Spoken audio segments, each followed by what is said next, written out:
Abang nyanyi, olahraga, pengacara. Dari 3 itu, suka yang mana? Jujur. Jujur ngeband. Abang Marcel, target yang belum tercapai dalam karir. Wow. Target yang belum tercapai dalam karir. Apa? Pengen bikin konser 50 tahun ulang tahun gue sama 25 tahun karir gue. Mau nonton. Sefrekuensi. Request buat semua editor. Lu editor, belakangnya pakai ininya Cina. Anjay. Gokil gak gua? Tapi gua lagi nungguin coach gua. Iya. Ada coach Wing Chun. Gua kan sekarang jadi atlet Wing Chun. Jadi lu pada harus tahu, gue juga diajarinnya nggak sama orang yang sembarangan. Gue langsung datengin dari daratan Cina Selatan. Mukanya Chinese banget ini.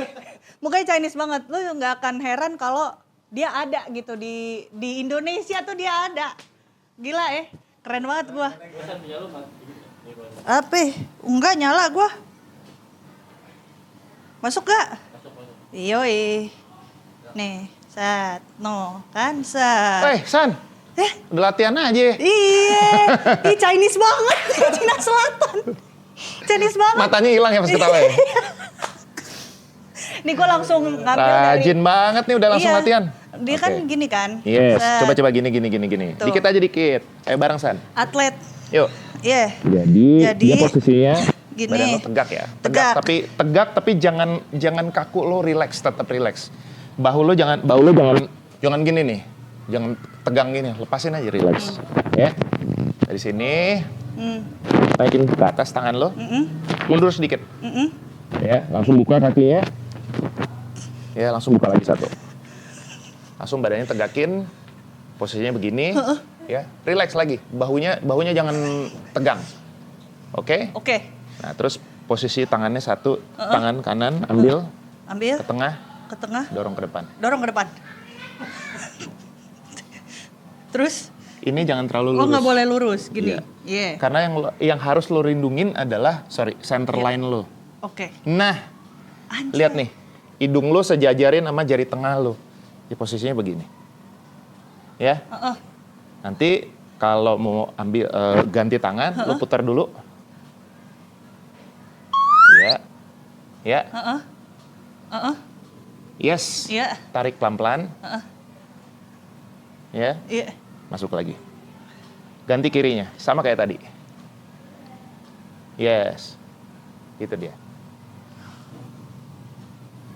Ini. Iya. Mundur. Ya. Ya. Itu dulu ya. By the way, teman-teman, Bang Marcel ini adalah kebanggaan buat saya karena saya ngefans dari dulu. Tepuk tangan dulu ada Marcel Siani. Saya nih. Itulah ya. Kan lu pada tahu kan hobinya Sania Leonardo apa kalau bukan pacaran beda agama. Aduh. Soundtracknya apa kalau bukan Peri Cintaku. Kayaknya emang takdir, San. Soalnya kita tinggal di Indonesia kan kayak begitu ya, latar belakang masyarakatnya gitu, orangnya juga gitu ya, mau nggak mau ya. Iya, mau nggak mau. Enggak, kalau target market saya emang yang Islam, Mbak. Di mana ada laki-laki Islam saya kejar. Gitu, Pak. Kalau saya mah gitu aja. Kenapa intinya. gitu daya tariknya gitu ya? Beda banget, kayak adem banget kayak ubin masjid gitu kalau dilihat gitu. Enak banget ya kan? Astaga. Bang Marcel, dari tadi kita udah belajar Wing Chun, bela diri. Ngomongin bela diri, Bang Marcel bela negara nggak? Bela diri. Pengen gue. Gimana sih? Bang Marcel latihannya apa aja selain Wing Chun? Gue sekarang lagi sama bini gue lagi segut-segutnya jadi triatlet, latihan triathlon. Sumpah? Jadi, iya, berenang, sepeda terus lari. Wow. Jadi terakhir kita beberapa bulan yang lalu 2025 ya, kita di Pulau Bintan. Itu race pertama lah. Jadi kan ada levelnya tuh, race, Olympic, half Ironman, sama Ironman. Ya, nah gue kemarin sama bini gue berhasil nyelesain yang di race. Itu berapa? Berenang 750 meter, langsung transisi sepeda 20 kilo, langsung transisi lari 5 kilo. Nggak ada rencana berenang sampai Ambon, Bang. Itu panjang banget, mesti sepeda, mesti lari lagi. Cut off time-nya 2,5 jam, jadi harus selesai 2,5 jam semua tuh. Itu selesainya sebelum 2,5 jam apa? Wah, gua masih bermasalah di berenang. Karena gua sama laut itu agak-agak trauma waktu kecil. Ya. Nah, kalau bini gua, dia berenangnya bagus. Jadi dia waktu itu 2 jam kurang dikit kalau nggak salah, atau 2 jam lebih dikit dia udah selesai. Gila. Gua 2 jam hampir 2,5. Gue tuh kalau ngelihat orang triathlon kayak lakinya Ayu Dia, Dito ya, Dito Percussion. Oh, Dito ya? Iya, dia kan Dito. triathlon tuh. Sama Fajar drummernya Alexa. Iya ya. Dia udah 7 kali Ironman. Gila. Jadi kalau Ironman itu berenangnya 3,8 kilo, sepedanya 180 kilo, larinya 42 kilo full marathon. Itu nggak masuk angin bang? Wah, gue nggak tahu ya. Kayaknya Kan enggak dari sih. berenang, Angin, lari, enggak. segala rupa. Jadi memang ada latihannya pasti juga otomatis kan bikin kita kuat ya. Iya. Kan itu kan ada latihan-latihannya gitu. Nah, yang pertama-tama sih gue juga kepikir, wah nanti gimana ya kalau masuk angin kayak gimana. Iya. Ternyata sih enggak sih. Ternyata nggak. Enggak. Oke. Terus recovery-nya berapa lama triathlon? Oh, recovery. Gila. Abis race. Ya 3-4 hari lah, 3-4 hari udah gitu Cepet kan ya. banget loh Biasanya latihan lagi. Nah, gua kan masih yang race, masih yang level yang bawah. Tetep aja bang, hampir sekilo berenang. 750 meter. Gila loh, belum lagi dia jalan, belum sepeda. Iya, jalan dulu transisi terus sepeda langsung. Itu enggak, itu non-stop kan? Non-stop, karena kan ada cut off time-nya, kita nggak boleh lewat cut off time. Nggak boleh makan bebek dulu. Nggak boleh. Kali aja. Orang kadang suka emosi. Bebek. Kali aja gitu kan kita. Kali aja kayak sih boleh nih bebek gitu. Ngapain dulu gitu Iya, kan. ngapain dulu. Nggak boleh lah. Selain triathlon, ada lagi? Lari kan sekarang lagi Iya. full maraton apa segala macam. Latihannya itu satu-satu. Jadi berenang juga. Nah, berenang nih gue yang lagi fokus banget karena itu masalah gue di situ. Terus udah gitu lari sama sepeda. Pakai coach nggak? Pakai coach. Oh itu harus Pakai ya? coach. Nggak berani gue. Karena banyak yang gue nggak tahu. Bahkan badan gue sendiri pun nggak banyak gue yang tahu, harus orang lain lihat gitu. Betul. Ya kan, misalnya kayak alignment-nya, posisi bodinya, Iya. udah gitu kan gue sejujurnya gue kan ada masalah dengan tulang belakang. Tulang belakang gue tuh nggak full lurus, jadi ada sedikit mild skoliosis, skoliosis ringan. Iya. Gue pernah hampir lumpuh 2012. Jadi bantalan leher itu cervical kan dia ada alasnya tuh. Setiap bantalan pasti ada alasnya. Nah si alasnya itu mungkin karena kegesek ya, dia keluar, nonjol keluar, dia neken syaraf gue. Kebes-kebesan gue, kebes udah gitu sampai setengah lumpuh. 2012. Sorry, kayak orang stroke gitu ya? Maksudnya beneran setengah? Setengah badan ke bawah. Setengah bawah. Yang ngeri adalah pas mandi tuh, kan lo kena shower ya. Iya. Shower dingin padahal. Itu badan lu linu setengah badan. Kayak ketusuk-tusuk paku gitu. Aku kira malah kebas. Iya kayak, enggak. Kebas itu setelah udah puncak-puncak terakhir-terakhir baru kebas setengah. Itu bukan gara-gara sih, gue tidak menyalahkan bela dirinya. Tapi Formnya memang salah. Bukan formnya aja, tapi ini kayaknya kumulatif ya. Oh, Gue nggak tahu, mungkin dulu waktu gue SMP mungkin gue kan main skateboard, terus gue juga kan atlet wushu juga. Iya. Gue nggak tahu mungkin ada cedera-cedera yang kesimpan. Iya. Ya, dan gue tidak melakukan upaya recovery pada saat itu. Zaman dulu waktu gue SMP tahun 90-an kan, lo nggak kayak sekarang. Lo kalau misalnya olahraga, kejepit dikit atau linu dikit, lo bisa ke fisioterapis. Ke wellness mana, Iya. fisioterapis gitu ya. Walaupun masih relatif lumayan pricey gitu ya. Iya. Tapi itu udah di mana-mana, udah Betul. banyak. Kalau dulu kan nggak ada. Iya. Makanya zaman dulu kalau cedera, ya lo nasib aja cedera gitu. Iya, Lo nggak iya, bisa iya. ngelanjutin misalnya kayak training centernya, TC-nya, buat pelatihan buat ke atlet dan sebagainya. Kalau lo udah cedera ya bye-bye. Kalau sekarang kan lo banyak ya. Iya, jadi mungkin itu kumulatif. Jadi waktu 2008 itu gue lagi segut-segutnya Brazilian Jiu-Jitsu. Oh benar. Gue lagi senang BJJ banget. tuh. BJJ. Terus nggak tahu kenapa mungkin kena leher. Tapi abis itu triathlon bisa? Bisa. Jadi setelah 2008 gue mungkin ya itu triggernya di situ. Nah 2012 itu gue kena. Terus akhirnya gue operasi ke Singapura. Diambil. Jadi ini kan ada garis nih. Jadi itu pertama gue mikir juga tuh, ini gimana nih operasinya gitu, karena awalnya kan posisinya gini, so we gonna cut from the front part, gitu, kata dokternya orang Singapura kan. Maksud gue? Cut from the front part, what do you mean dok? Yeah, we cannot take it from the back part.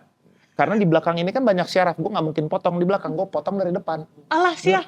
Cing, gue nyanyi gimana gitu kan? Iya, itu gimana? Akhirnya dia potong, jadi gini prosedurnya dia bilang. Jadi dia akan buka, dia belek tuh leher gue, lalu kemudian itu semua dia pinggir-pinggirin dulu semua, larynxnya semua dia geser, syaraf-syaraf, nanti sampai penampangnya jelas bahwa oh itu tulang belakangnya yang bermasalah, ya.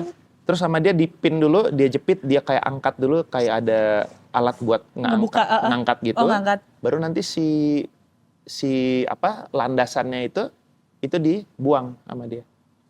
Dikerik, dikosongin, dibersihin, dia masukin pin di situ, lalu di skru keempat, skru kelima, kan gue di cervical 45 nih. Skru keempat kelima udah beres, masukin lagi satu-satu. Rapihin, baru tutup. Terus gue tanya, dok, saya kan nyanyi, bilang gitu. Gimana nih dok? Oh, no worry, bilang gitu. Dari sekian banyak kasus gue paling cuma satu kejadian, itu pun bukan karena kepotong, tapi karena masalah dislokasi aja. Biasa kan lu tadinya posisinya begini, tiba-tiba lu geser ke kiri, lu balikin lagi kan. Nah itu biasanya lu ada adaptasi, mungkin ekstrimnya paling lu cuma seret doang. Seret, tapi udah gitu balik normal.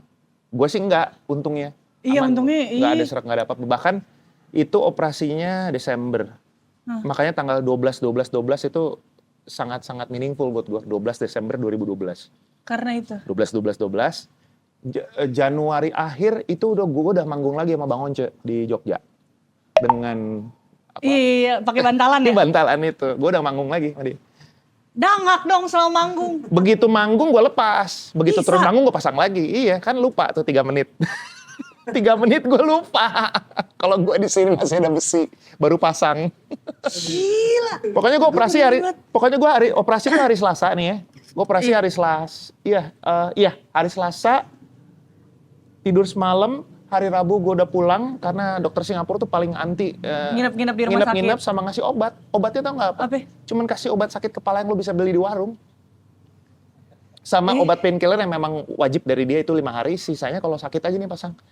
Mereka kan nggak berani sembarang kasih obat. Itu hari Sabtunya gue udah nonton The Hobbit yang pertama. Ingat The Hobbit yang dari trilogi yang seri pertama. Gue udah nonton tuh. Pakai itu semua, pakai tongkat gue nonton di Singapura. Ini kuat banget, gue aja. 3 jam ya. Gue aja operasi ambeien aja rasanya gue nangis.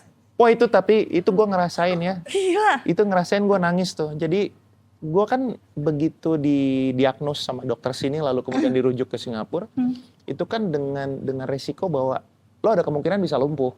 Alah. Ya kan? Karena begitu misalnya lo nggak bisa ngontrol badan, lo jatuh aja. Itu snap dan selesai. Hari Selasa gue ke Singapura pagi, pakai pesawat pertama. Itu hari Minggunya gue abis manggung sama Twilight Orchestra. Kebayang nggak? Gue manggung sama Twilight Orchestra di Indosiar waktu itu. Sama Dira Sugandi. Itu gue adalah artis terlama yang masuk panggung karena gue jalan udah pakai tongkat. Gue takut jatuh kan. Karena itu studionya dingin banget dan itu kalau dingin berasa. Begitu lo dingin hilang semua berasa. Lo nggak bisa belting, lo nggak kerasa perut lo nggak bisa nyanyi.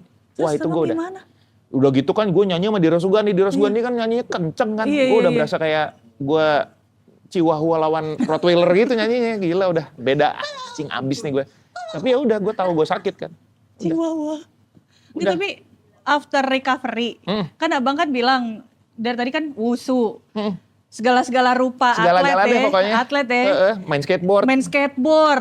Terus after recovery berapa lama olahraga lagi? Berapa tahun? Dokter itu bilang, jadi waktu itu sama bini gue kan ketemu terus diskusi sama dokternya, dok. Dia masih bisa main drum nggak? Oh boleh. Dok, bini gue langsung bilang, tapi suami saya ini main drumnya bukan main yang jazz. Dia main metal. Bener main metal. Oh, you better listen to her.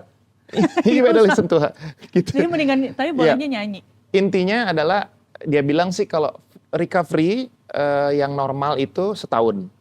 Oke. Ya, untuk bisa lo kembali lagi olahraga lah, aktivitas fisik. Itu gue nggak peduli, gue sikat 6 bulan udah jalan lagi.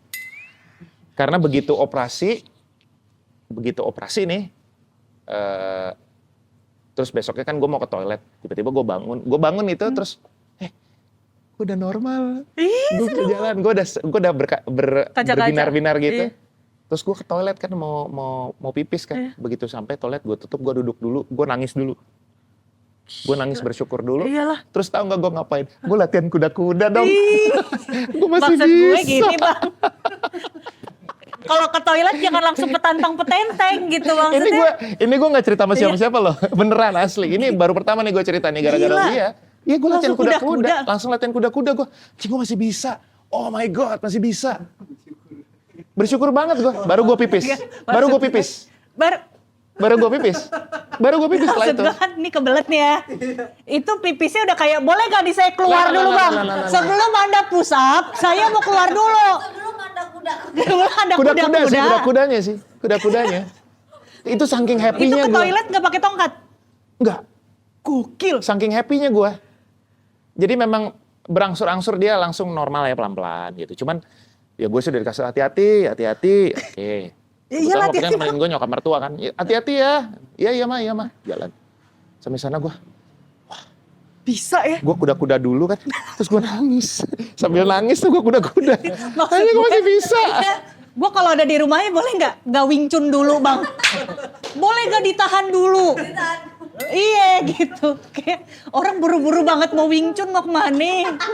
Gue kan ingin memastikan dulu, wah it's going back to normal gitu kan. Ini normal dulu nih gitu. Paham. Tapi pipis dulu kan rundown awal. Bisa santai dulu nggak Iya, gitu. rundown di awal tuh pipis Iya, Bang. iya. Bukan kuda-kuda. Iya, rundownnya betul. Gue kaget banget sumpah. Suka ini potong-potong protokol gitu. Iya, ya. kayak tiba-tiba nyelak ya. Iya. Nggak boleh tuh yang begitu-gitu. Nggak boleh. Abang kenapa doyan Wing Chun sih? Wing Chun itu gara-garanya gua kan memang suka Bruce Lee. Ya, Oh, iya. terus udah gitu waktu itu gua memang tahu kalau Bruce Lee itu sebetulnya kan dasar bela dirinya dia kan sebenarnya Wing Chun sama Tai Chi. Anjir. Dia sukanya Wing Chun sama Tai Chi. Dia belajarnya sebenarnya Wing Chun dulu. Lalu kemudian ngembangin konsep Jeet Kune Do itu kan. Jeet Kune Do itu kan sebetulnya dia bikin entry point dari hasil telaah dia selama bertahun-tahun itu. Lalu kemudian dia masukin semua bela diri untuk setelah entry point itu dia bisa jalanin, semua bela diri itu lo bisa pakai gitu. Jadi dia kayak seolah-olah jadi kayak aliran baru, tapi sebetulnya dia cuman mempraktekkan entry point-nya aja gitu. Iya. Jeet Kune Do itu.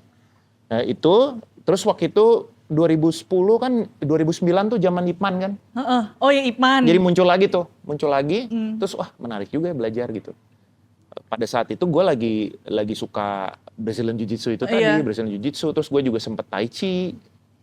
Tapi Tai Chi yang bukan Tai Chi yang buat kesehatan Bukan gitu. kesehatan. Yang buat fightingnya ada. Oh iya kan ada Tai Chi kesehatan tuh biasa senam jantung. Nyebutnya Tuisao nggak salah. Tuisao. Jadi Tai Chi yang buat fightingnya.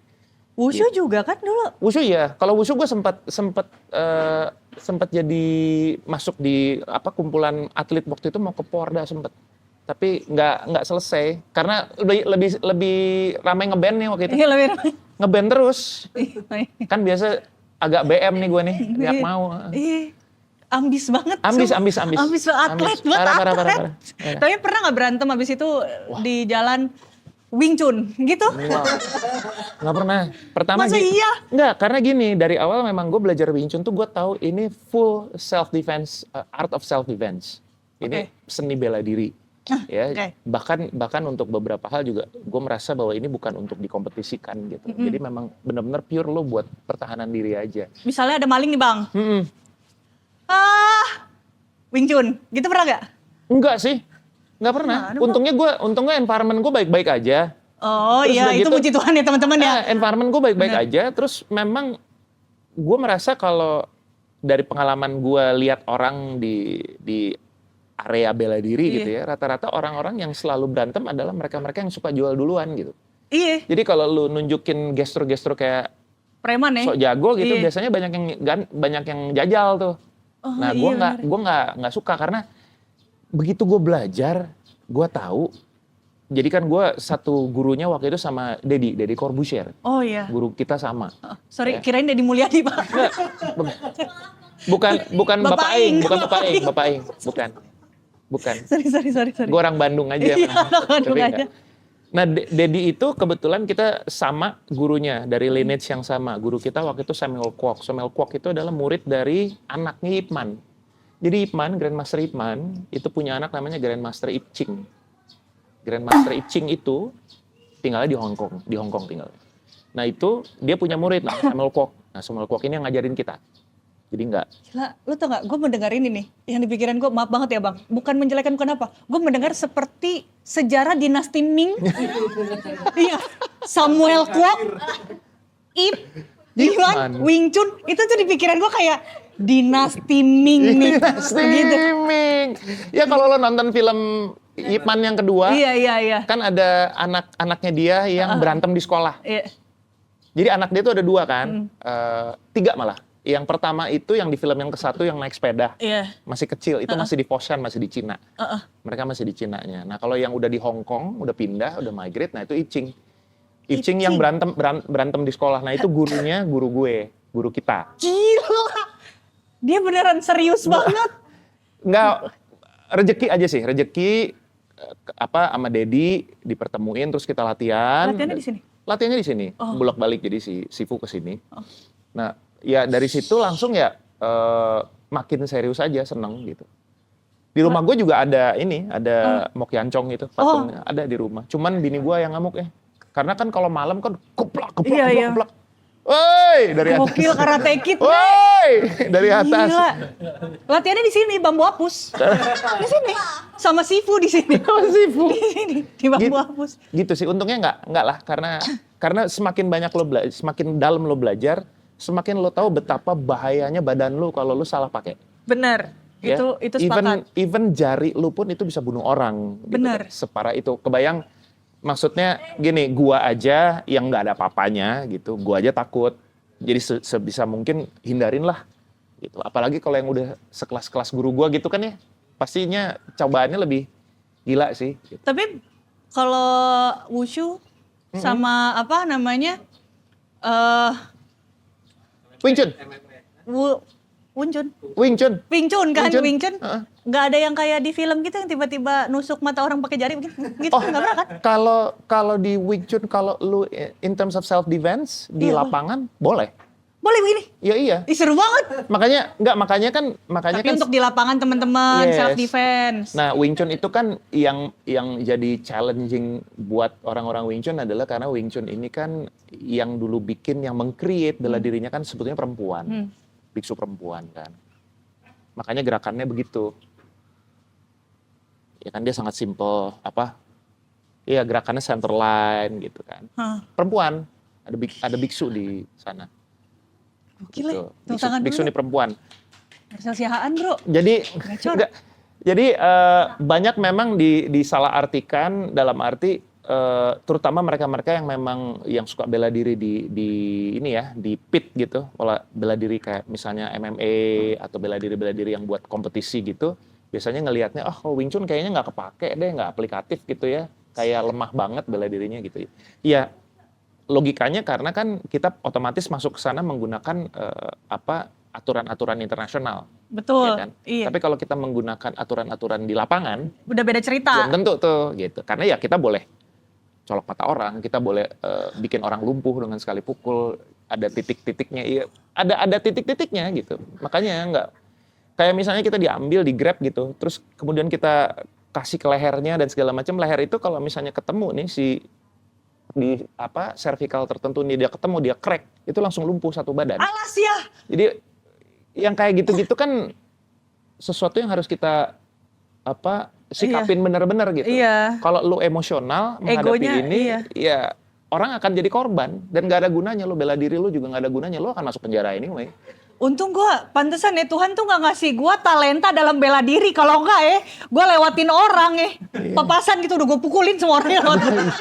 Iya. Mikir lo sialan lu. Pokoknya tengil banget aja pasti kan, pasti kita bakal tengil banget. Gue pasti akan tengil. Pantesan gue nggak bela diri gue. Beneran. Gitu, Gila. Abang, kan sekarang banyak nih artis-artis yang kayak adu-aduan. Yang sekarang kan banyak banget ya channel-channel YouTube ngadu artis, kayak pukul-pukulan. Abang tertarik gak? Terus terang gue nggak tertarik. Pertama, karena ini kan benar-benar tujuannya untuk entertainment ya. Oh. Ya, kayak siapa kemarin tuh yang pertandingan Mike Tyson lawan siapa tuh YouTuber tuh. Udah gitu disambung lagi sama si Anthony Joshua juga kan sama orang yang sama tuh si pemain itu. Mungkin untuk entertainment sih lucu. Iya. Ya dia bisa datengin banyak fortune lah buat lu buat duit. Iya. Tapi lu mesti ingat, yang kita lawan itu bukan main-main. Benar. Mereka itu X-Men gitu. Iyalah. Mike Tyson, Anthony Mike Joshua Tyson. itu X-Men menurut gue. Jadi kalau lu nggak punya latar belakang benar-benar boxing yang benar-benar serius, memang lu jalanin dari lama, hati-hati. Sama aja kayak sekarang kalau lari misalnya, atau sepeda, olahraga yang lagi Yang seru lagi aja, seru. padel misalnya. Iya. Ada beberapa hal yang lu mesti hati-hati. Lu pegang raketnya seperti Iya, apa, barang. cara lu nge-cutnya Nangkisnya seperti gimana. apa, lari juga kan alignment-nya, body Iya. alignment-nya juga harus benar. Yang kadang-kadang kita pikir kita lari aja gitu. Makanya Iya, benar. gue perlu coach itu karena ada Biar beberapa tahu. hal gue nggak bisa lihat kan, gue harus orang lain yang lihat nih gitu. Jujur ya Bang, beberapa waktu lalu saya itu pengen banget, jadi November tuh aku ulang tahun. Jadi November itu gue pengen waktu itu planningnya ada ke Thailand untuk training Muay Thai. Oh, nice. Karena saya pengen jadi fighter sejujurnya. Wah. Nah sebelum November, Oh. nah mungkin abang tadi bisa abang tarik ya. Jadi sebelum November itu, saya itu kan latihan fisik dan latihan Muay Thai dulu di Jakarta sebelum saya ketemu di Thailand toh. Tuh, oke. 2 kali pertemuan gue Muay Thai. Lu tahu gue ngapain? DM Manny Pacquiao. Saya nge-DM Manny Pacquiao, kayak sparring. Oh wow, lumayan ambi juga ya. Lo bisa banget bilang gue tadi ambi, lo sendiri gila sih menurut gue. Antara ambi sama delusional gitu. Gue nge-DM Manny Pacquiao, Pak. Kayak Sangar, sparring. man. Gak main-main lo. Iya. Gue pengen tahu lo kayak apa sih berantemnya gitu kan. Iya, gue pengen. Lah sini kali, tangan kosong kalau berani Bang. Sini. Jangan jauh-jauh dulu deh, sama Bang Krisyon aja dulu. Bang Krisyon itu dia sebetulnya atlet wushu kan. Dia cuman lebih bagus di tangan aja makanya jadi atlet. Dia merasa lebih tinju. bagus tinju. Tapi sebenarnya atlet wushu dia. Tapi Atlet itu santa. teman-teman kuranginlah sifat-sifat sombong, ria, itu nggak boleh teman-teman. Apakah saya ke Thailand? Tentu nggak jadi dong. Tapi nggak apa-apa, lanjutin aja. Pengen Bang kemarin lanjutin, cuman akhirnya ada kan kerjaan lain rescue kan, Iya, tiba-tiba kan 3 provinsi itu. Jadi saya harus ngurus begitu. Jadi kita nggak jadi ke Thailand. Mungkin next time ya kita kembali lagi ke pencak silat kita tidak Pencak ada. silat. Iya. Oh, nice. Lu udah pencak silat? Dulu iya Apa sempat silat apa? pencak silat yang buat entertain sih dulu. Oke. Dulu tuh di GOR. Aku. Nice. Di GOR, apakah dulu saya gereja hari Minggu? Jarang ikut pencak silat ya. Nggak gereja pagi gue. Pencak silat gue pagi di GOR. Latihannya Gitu. pagi soalnya Latihannya kan. pagi. Iya. Lari Gitu. nyeker gitu kan. Iya, nyeker gitu. Abang, nice. Yes. selain nyanyi, suka olahraga. Ya, Pengacara pula. Kayak mana ceritanya Bang?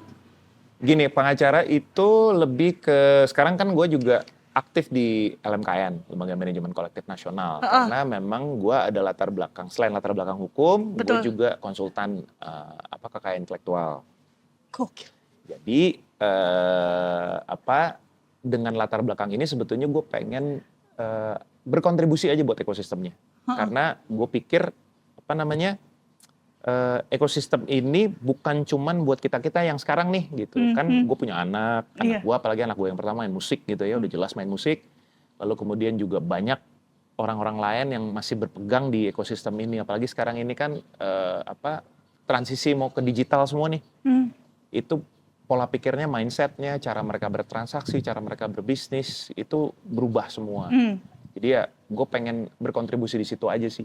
Gimana caranya gitu. Ngebantu dari sisi ekosistemnya, memberdayakan orang-orangnya, sekaligus juga nemenin pemerintah buat oke, kita bikin regulasinya seperti apa sih yang enak buat kita, yang juga buat negara ini juga punya kebanggaan. Karena sekarang kan kita industri musik Indonesia itu udah digitalnya tuh udah nomor 6 di dunia loh. Nomor 3 di Southeast Asia. Nomor 6 udah di dunia. Plus kita juga pengguna internet terbesar keempat kan di dunia gitu. Nah ini yang penting, gimana caranya supaya terlindungi semuanya. Lo tetap bisa mainin musik, lo bisa produksi musik, lo bisa upload musik lo, orang bisa menikmati musik tanpa harus kehilangan data-data lo dicuri orang, tanpa harus kehilangan penghitungan terhadap royaltinya dan segala macam itu yang lagi diusahakan sekarang sih. Keren. Pengennya gitu. Keren. Tapi emang benar sih, maksudnya sekarang kan orang lebih gampang, sekarang lebih mudah ya untuk kayak ngeproduksiin lagu. Apalagi sekarang udah makin variatif. Kayak dari 2 tahun lalu tuh udah semakin banyak lagu-lagu yang udah bervariatif gitu. Iya. Sekarang udah ada hipdut coba. Dulu mana kepikiran hipdut kan. Iya. Segala macem, lagu-lagu timur apalagi Betul. sekarang lagi Wah, naik-naik. lagu timur gila kenceng Iya kan yang liarin una makin kagak bikin kakak. Itu kan lagi naik banget. Bagus. Keren banget makanya. Tapi Dan hanya dengan bermodal ini sekarang Iya. satu tablet lo bisa bikin musik full arrangement sampai ke mixing sampai mastering bahkan. iya. Bisa dengan begini. Dulu kan bikin dulu musik lo harus modul kemana-mana colok ya, sana iya. satu kamar. Iya bener. Abang, tapi nih, abang kan olahraga, nyanyi, pengacara, staf sus DPR ya? Enggak ya? Itu ngarang ya, itu ngarang, maaf. Itu ngarang. Aduh, amin. Gimana? Aku ingin menjadi salah satu dari kalian aja. Di ekonomi seperti ini, saya mau jadi salah satu dari kalian Oh aja. iya, Jangan katanya Bang Marcel. Jadi ini aja tim sosmed aja ya, Bang, tim sosmed aja.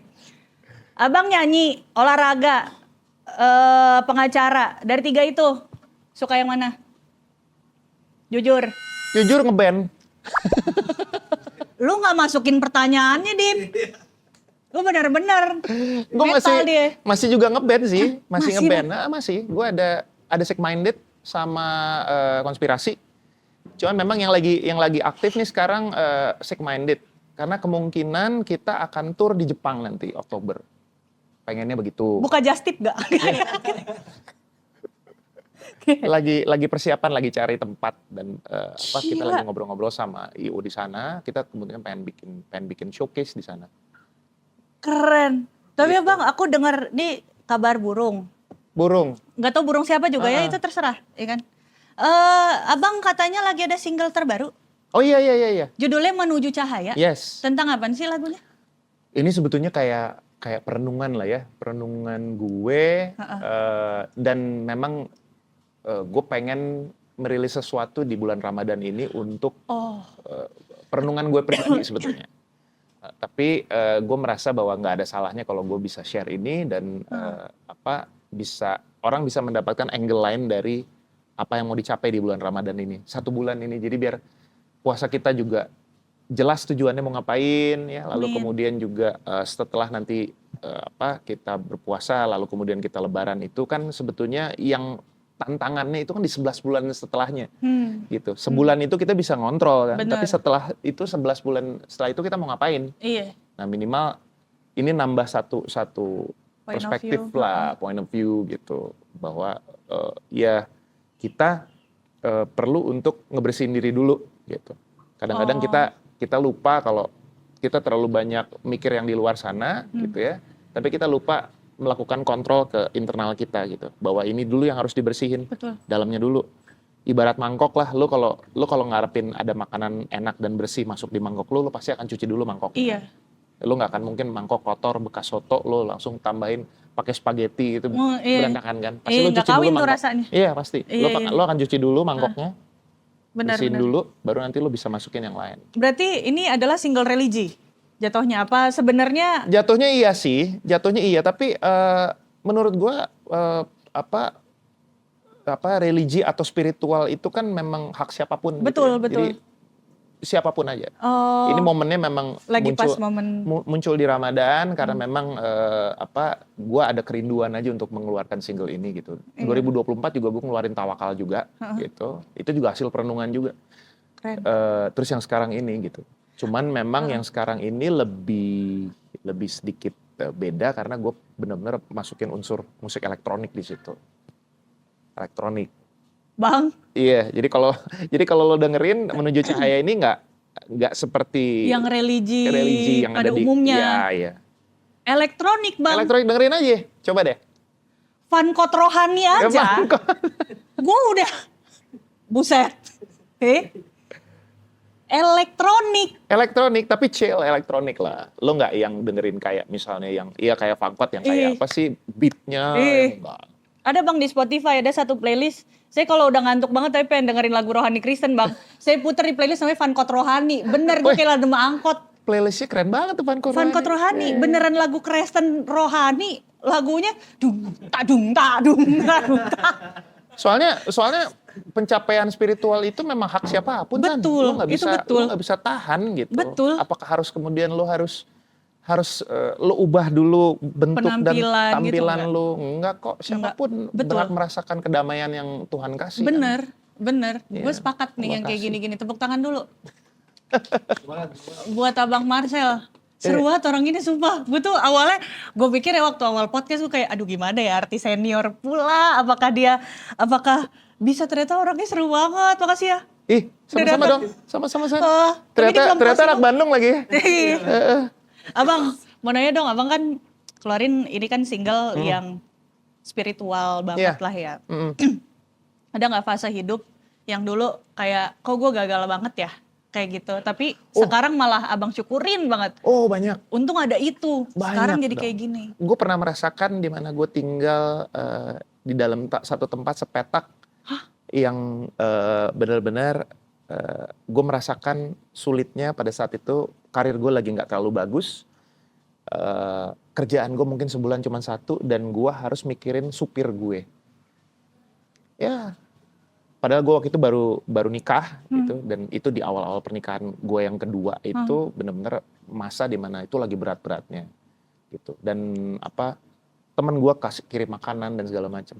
Jadi kayak intinya adalah masa-masa itu mengingatkan gue bahwa kenapa misalnya gue melakukan hal-hal tertentu gitu ya, hal-hal tertentu untuk kebaikan misalnya gitu. Ya karena gue sadar bahwa gue pernah berada di fase yang paling nggak enak. Jadi gue tahu rasanya gitu. Ya, cuman memang berkembang akhirnya kita jadi semakin kita belajar, kita juga tahu ya. Intinya konsep kita terhadap kebaikan makin di challenge terus gitu ya. Awalnya kita pengen bantu orang, pengen bantu ini, tapi kita juga ingat bahwa ada beberapa orang yang memang layak untuk dibantu. Betul, Ada itu yang aku enggak. sepakat. Ya Itu kan? aku sepakat. Ada yang memang layak untuk dicintai sepenuh hati, ada yang memang tidak worth untuk dicintai sepenuh hati. Jadi jangan buang-buang, ngerti nggak? Bener abang. Jangan lo buang-buang cinta lo gitu. Lo harus nangkep ya. Tangkap bang. Gitu San. Emang bener, ada orang yang udah dibayain, yang udah dibantu, Iya. ini nyari nih pertolongan nih. Minta dong San bantuan, Iya. pas udah ngelunjak. Atau nanya, minta nasihat sama kita, giliran udah dikasih tahu kagak dilakuin. Itu namanya full. Karena dia udah nanya, tapi dia Iya. jadi Jadi dia emang asshole. beneran Iya. itu nih yang kayak gini biasanya teman-teman gue curhat, gue pengen putus sama pacar gue gak kuat, ya udah putus aja, ini nggak bagus buat kesehatan mental lo dan pikiran lo. Besokannya jajan cimol berdua. Jadi kita yang malu ya. Iya. Jadi kita yang perasaan kemarin kok udah gila ini udah Iya. istilah bahasa Sunda kurang geus beak dengkak Iya. ya. Mana edan ngerakeun. Kacau itu mah beneran nggak masuk di logika aku. Gitu, Abang, San. by the way, Yes. saya tuh udah, jadi sebelum abang kesini, kita udah Latihan Minjun. saya sebelum abang kesini, Uh-uh. kita udah mengumpulkan sekiranya 25.000 responden Woi. dari warga sekitar Bambu War- Apus. Bambu gila banyak banget ya bambu apus. Ya. Bambu Apus tuh warganya Dia banyak, Berapa terbesar di Asia dia? 2 setelah India. Masih ya. Vrindavan Itu masih tapi ini harus spesifik Bambu Apus ya, bukan yang kedua Indonesia nggak? Kedua tuh Bambu Apus. Jadi emang spesifik. Iya, bandinginnya sama India. Tapi yang bawain pertanyaannya itu adalah Iwan, teman saya. Dia musisi juga. Iwan, ketemu nih sama teman industri. Astagfirullahaladzim, la ilaha illallah, Allahu Akbar. Iwan anjing. Wan. Iwan, Halo, Wan. anjing. 恭喜发财，恭喜发财， Kong si Pacoy. 恭喜发财。 Coba ngadep 我 ke 是爱你 kamera 我 tuh. 是爱你。 Nih, Sinian Kuaile. nih lihat nih. Maksud lo avatar? 我是吗？ Ini apa sih? Ini ang lo jadi ang lo. Nih abang kalau mau ngeliat, Sing curi pitrang bawang. bangun. Bodong juga lah ya. Kan gue udah terakhir ngomong, nih ya boxer gua, jangan lu pakai. muka gue itu kalau kena yang di situ gue nggak mau, muka gue dipasang pas tengah begitu. Wih, tapi gemes banget itu, lucu Iya, ya. lucu. Pak produser. Balik dong, monyet lah. Joko. Goblok nih anak nih. Kita masuk dalam segmen titipan warga. Titipan warga. Ini titipan warga. Damn. Apa nih? Gokil. Abang Marcel, apa ritual harian yang nggak boleh dilewatin dari seorang Marcel Siahaan?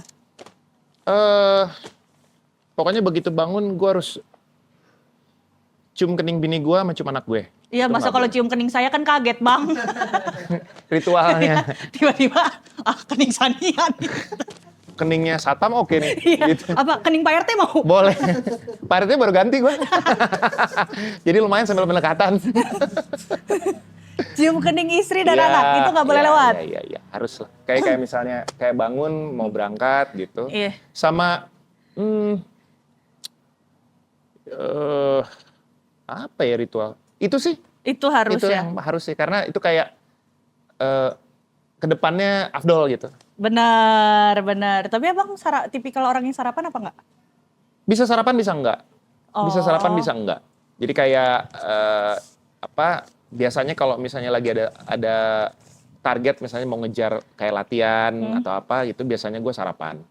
Tapi kayak misalnya kalau harus nurunin berat badan atau bikin jadi lebih fit gitu, biasanya nggak sarapan. IF gitu. Oke aja. Oke aja. Ya intermittent fasting kah atau puasa-puasa yang mungkin Senin Kamis kayak gitu-gitu. Oh, abang sekarang lagi puasa full sebulan, tetap training nggak?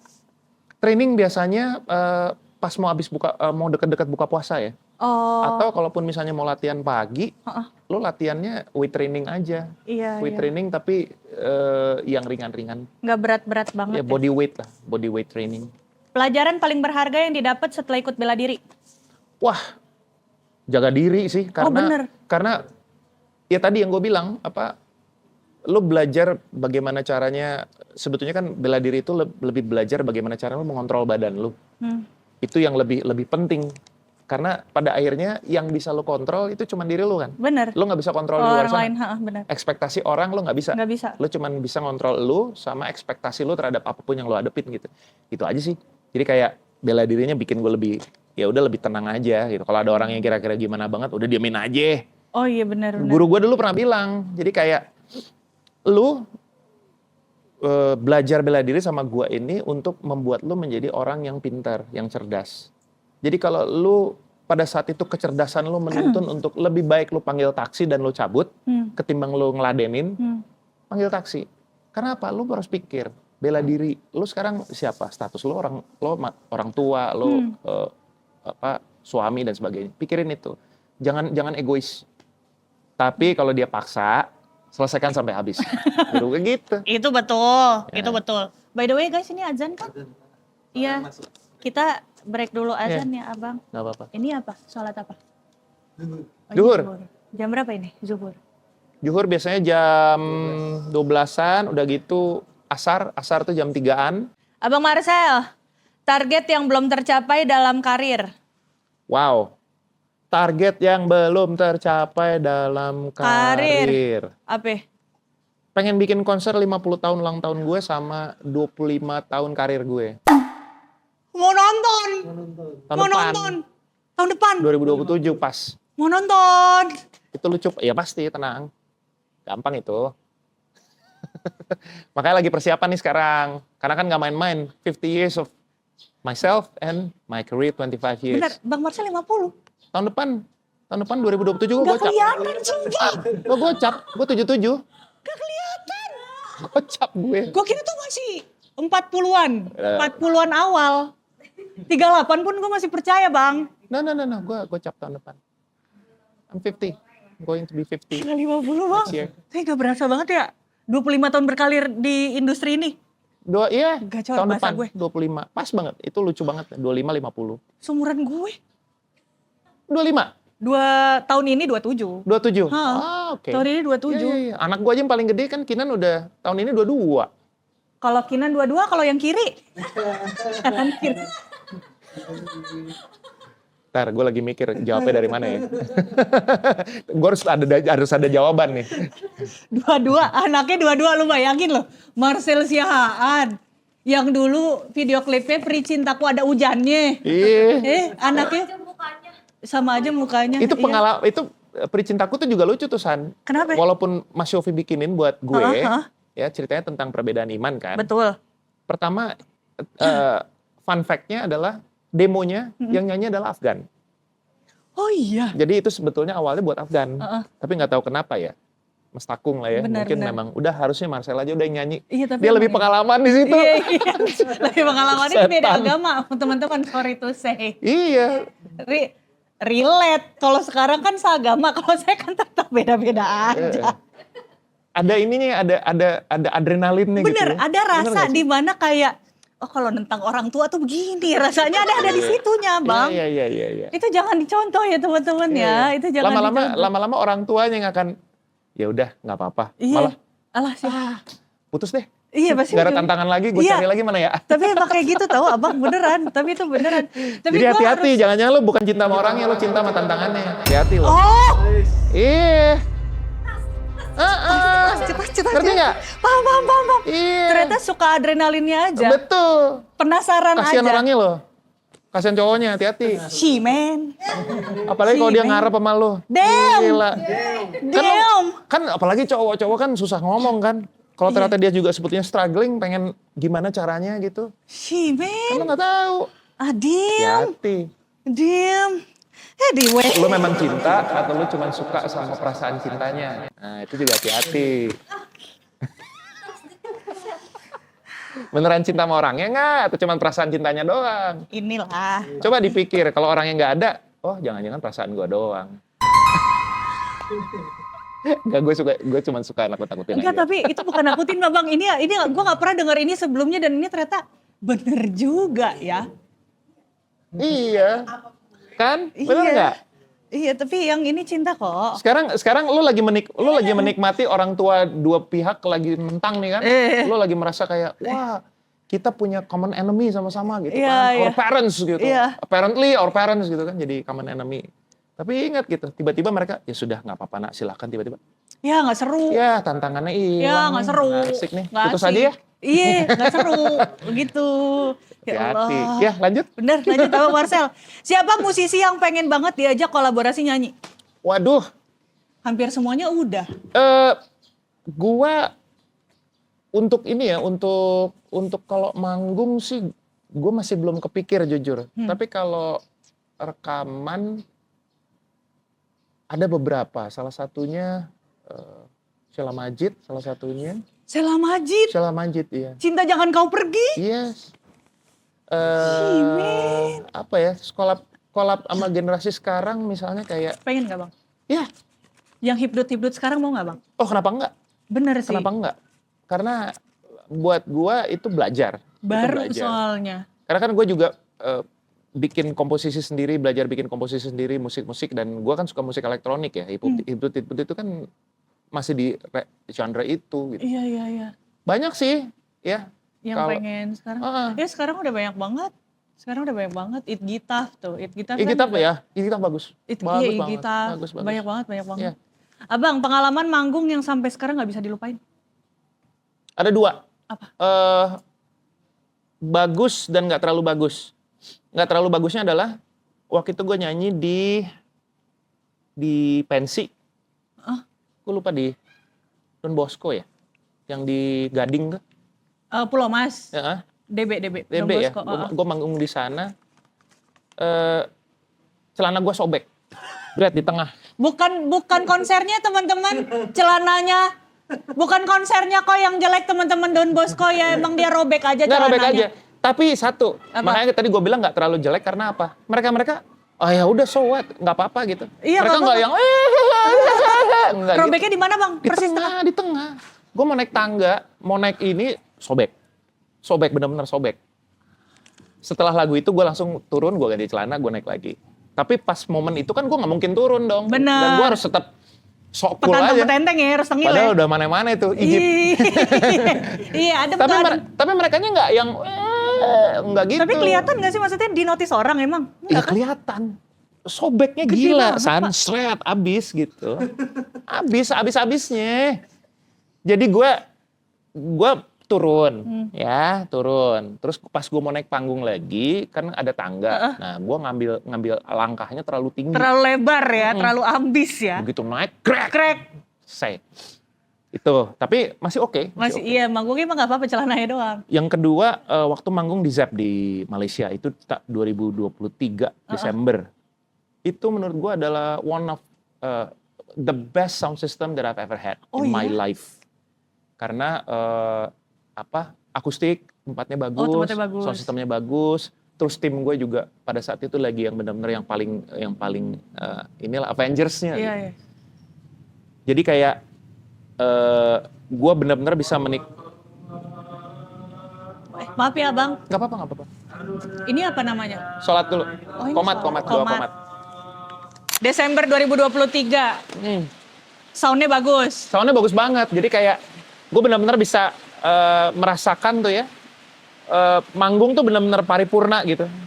Soundnya benar-benar detail. Lo kayak dengerin iTunes -1 aja. Ih seru banget. Jadi gitar gue kan ada gitar 1, gitar 2. Kedengeran tuh yang main ini siapa, siapa. Back detail. Dan itu kenapa gue bilang keren. Karena pada saat itu gue baru benar-benar bisa konsentrasi dengerin suara gue sendiri. Jadi gue benar-benar nyanyi buat diri gue nikmatin aja gitu. Plus tempat di mana parkiran lo nggak sumpek, gitu kan? Enak, tempatnya ribet. enak. Karena gue tuh kalau bikin konser gue nggak mau orang mengorbankan 3 lagu pertama karena telat, sama ngorbanin 3 lagu terakhir karena mereka mau pulang cepat. Iya, biar bisa keluarnya cepat. Ngerti kan lo? Iya. Nah gue pengen mereka dari awal sampai habis tuh mereka nikmatin lagu gue, karena kan itu satu paket gue bikinnya. Gitu, makanya beberapa kali gue bikin konser kayak jarang banget di sini, banyak kan di Malaysia karena ya itu masalah tempat sama akustik. Akustik mungkin sekarang udah oke lah. Udah oke. Tapi Parkirannya emang susah kalau Jakarta, by the gila. way. Abang Marcel, pertanyaan terakhir. Percaya nggak kalau nanti ada perang dunia ketiga? Maaf Bang, yang naruh pertanyaannya produser saya. Saya juga agak malu nanyanya. Gua kalau ngomongin dari sisi geopolitik gue bukan ahlinya. Oke. Ya, tapi minimal yang bisa gue kontrol sekarang ya kembali lagi tadi teori gue. Yang bisa gue kontrol adalah diri gue. Dan apa yang ada di sekeliling gue aja gitu. Jadi ya minimal gue tidak akan melakukan tindakan-tindakan yang membuat orang-orang makin merasa bahwa perang dunia ketiga ini memang harus dilakukan. Yeah. Karena kan sekarang kita semua terhubung begitu dekat ya lewat sosmed, lewat internet dan segala macam. Provokasi kecil aja untuk nunjukin bahwa kita pro misalnya ini, yang kemudian anti sana, lalu kemudian jadi ribut, lalu kemudian itu jadi secara tidak langsung memicu perang dan sebagainya. Itu aja sebetulnya udah cukup gitu untuk tidak melakukan itu kita gitu. Iya benar. Itu aja sih kalau gue. Nggak tahu ya kalau ngobrolin di levelan atas anything could happen sih. Iya. Tapi gimana kita survive aja gitu. Amit-amit kalau amit-amit kejadian lo gimana survival lo gimana gitu. Jangan perang dunia ketiga ya teman-teman, nyari dress code-nya susah. Saya juga ngantuk kan. Jangan perang dunia ketiga ya. Nggak usah jauh-jauh perang dunia ketiga deh. Tiba-tiba di daerah mana nih bambu apus tiba-tiba zombie apocalypse lu mau gak? Wah. Lu mau gimana coba? Tapi makannya harus uduk. Dia nggak makan manusia, dia makan nasi uduk. Udah gitu racun dianya cuman sambel. Iya, cuman sambal kacang lagi. Sambal kacang. Langsung diare deh. Langsung diare. Langsung normal. Kagak jadi zombie lagi udah. Tapi emang jangan perang dunia ya teman-teman ya. Iyalah jangan lah. Jangan kita udah capek begini-gini. Iya. By the way Abang Marcel makasih udah mampir ya. San, thank you ya. Aku yang terima kasih banyak. Salam keluarga ya. Oh iya, ntar saya salamin keluarga saya yang tinggal 1, tinggal 5 saya. Iya, Iya salam. benar. Bang Marcel kita doakan plan ke depannya lancar, konsernya lancar. Amin ya Allah. Gue penasaran banget karena kayak gila Marcel Sian bro, bikin konser sendiri bro untuk 50 tahun usia dan 25 tahun berkarir. Lancar semua, Yes, thank you, keluarga San. sehat semua. Siap. Jadi atlet. Janganlah. Janganlah triathlon. Janganlah triathlon. Jadi atlet. Teman-teman terima kasih banyak sudah nonton Sefrekuensi bareng sama saya Leonardo. Jangan lupa untuk like, komen, dan juga subscribe YouTube-nya Beranda Indonesia. Dadah.